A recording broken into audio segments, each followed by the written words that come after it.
ഞാൻ ആദ്യമായിട്ടാണ് നിങ്ങളുടെ സ്കൂളിലേക്ക് വരുന്നത്.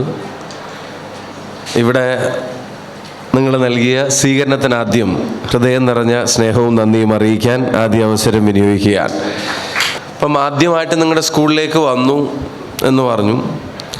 മേ ബി ഒരു സ്കൂളിൽ ഒരു സീരിയസ് ഫങ്ഷനിൽ കുട്ടികളായിട്ട് ഇൻട്രാക്ഷൻസ് നടക്കാറുണ്ട്. വടകരയിൽ വന്ന ശേഷം ഇങ്ങനെ ഓർഗനൈസ്ഡ് ആയിട്ടുള്ളൊരു ഇൻട്രാക്ഷൻ നടക്കാൻ പോകുന്നതും ഒരു പക്ഷേ ആദ്യമായിട്ടായിരിക്കും എന്നെനിക്ക് തോന്നുന്നു. I have taken few questions. കുറച്ച് ചോദ്യങ്ങൾ ഞാൻ എടുത്തിട്ടുണ്ട്. ഇവിടെ നിങ്ങളുടെ നവീകരിച്ച മീഡിയ റൂമിൻ്റെ ഔപചാരികമായിട്ടുള്ള ഉദ്ഘാടന കർമ്മം ആണ് നമ്മൾ ചേർന്ന് നിർവഹിക്കാനോട് എത്തിയത്.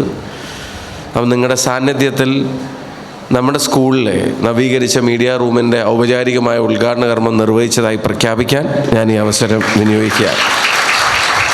ഞാനൊരു പ്രസംഗത്തിന് മുതിരുന്നില്ല. I take few questions from you. നിങ്ങളെ കുറച്ച് ചോദ്യങ്ങൾക്ക് ഉത്തരം പറയാനാണ് ആഗ്രഹിക്കുന്നത്. മാത്രമല്ല മൊമക്ക എന്നെ ഇങ്ങനെ സ്നേഹിച്ചുകൊണ്ടിരിക്കുകയാണ്. അടുത്ത പരിപാടിയുടെ സമയം ഇപ്പോൾ ഓൾറെഡി ആയിക്കഴിഞ്ഞു. നിങ്ങളടുത്ത് ഞാൻ എത്ര ലേറ്റായിട്ടാണ് എത്തിയത്. ഇസ്മായിൽ മാഷാണെങ്കിൽ ഒരു സമാധാനം എനിക്ക് തന്നിട്ടില്ല. ഗുളിക കഴിക്കുന്നത് പോലെ രാവിലെ ഉച്ചക്കും വൈകുന്നേരം എന്നെ വിളിച്ചുകൊണ്ടിരിക്കുകയായിരുന്നു. ഒന്നും സ്വന്തം കാര്യത്തിന് ഇതുവരെ വിളിച്ചിട്ടില്ല. വിളിച്ചതൊക്കെ നിങ്ങളുടെ അടുക്ക വരണം, നിങ്ങളെ കാണണം, സ്കൂളിലെത്തണം എന്ന് പറഞ്ഞിട്ടായിരുന്നു ഇവർ വിളിച്ചത്.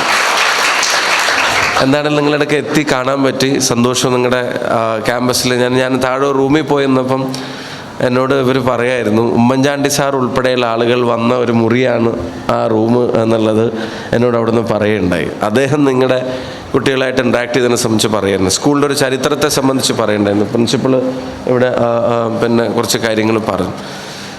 95 മുതൽ 30 വർഷം അദ്ദേഹം സൂചിപ്പിച്ചതുപോലെ വിദ്യാഭ്യാസ കാലയളവിൽ ഒരു വലിയ കാലം എന്ന് വിളിക്കാൻ കഴിയില്ലെങ്കിലും it's not too short also.